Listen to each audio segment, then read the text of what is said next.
It's Linda, and it's Mindful Monday. And I've found myself in the past 72 hours having the most interesting mix of feelings, of witnessing, of celebrating, of deep gratitude and friendship. On Friday, I received a call from a woman who I knew many years ago in another lifetime. And I've always had great imagination, interesting admiration for her independence of spirit. She always lived her life like she wanted to, not like anybody else wanted her to.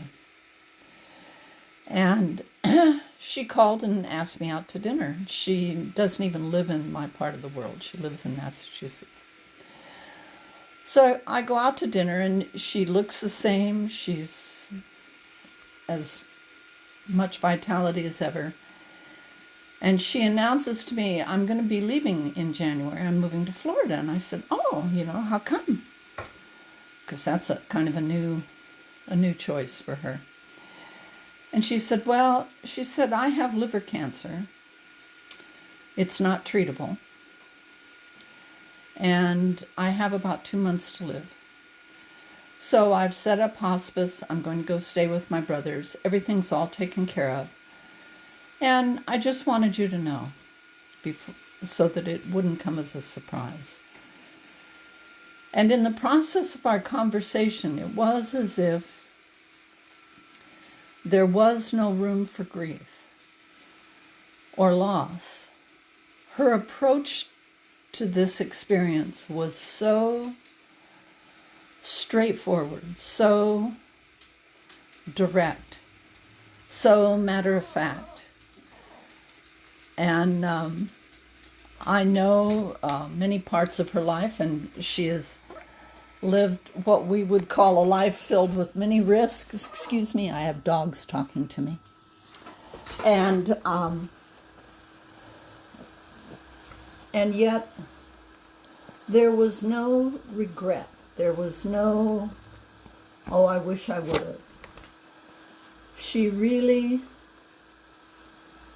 met it like she met life as long as I've known her, just very matter of fact and straightforward. And after our dinner, and it was obviously time for her to go, I said, well, is there anyone you want me to contact her? And she said, if you want. I said, do you want me to share your current situation? And she said, if you want. She had no attachment to hiding it. I remember my dear friend Serena never wanted to tell anyone she had cancer and that it was as advanced as it was, because she didn't want their thoughts and energetic responses in her field. And Jackie had a completely different approach.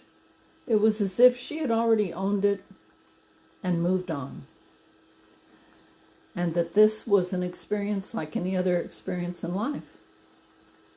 So I have been reflecting on that, as Christmas is also such a time where we celebrate family. We get together, we buy presents. It's very glittery and upbeat. And yet, in the midst of this, life goes on. That river that we are all in keeps flowing. So I learned of my friend's circumstance on Friday, and last night and today there were announcements about Ram Dass passing. And there was another man who met his life experience. What did they quote him as today? It wasn't that he had a stroke, that God stroked him. And I really wish to honor today on Mindful Monday these two very different beings who both lived in the now, who both were witness to their own process, who both held that space with no sense of pity or fear or grief or regret, just this wonderful engagement in the process. And today I began to watch a video, it's long, it's 2 hours, of Ram Dass and Eckhart Tolle together on stage in an interview. Yvonne De La Flor posted it. And as I was watching them at the very beginning, I watched the way each one of them used the breath to center themselves, to focus themselves, to slow everything down even more on the inside, to become completely present.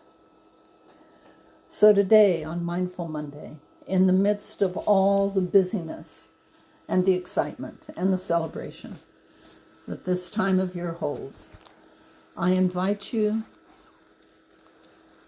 to think about Ram Dass and Eckhart Tolle.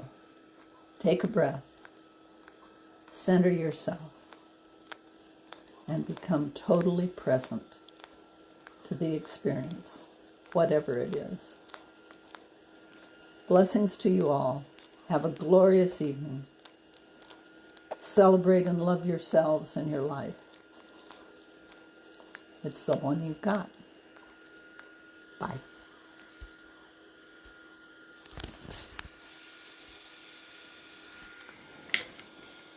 Okay.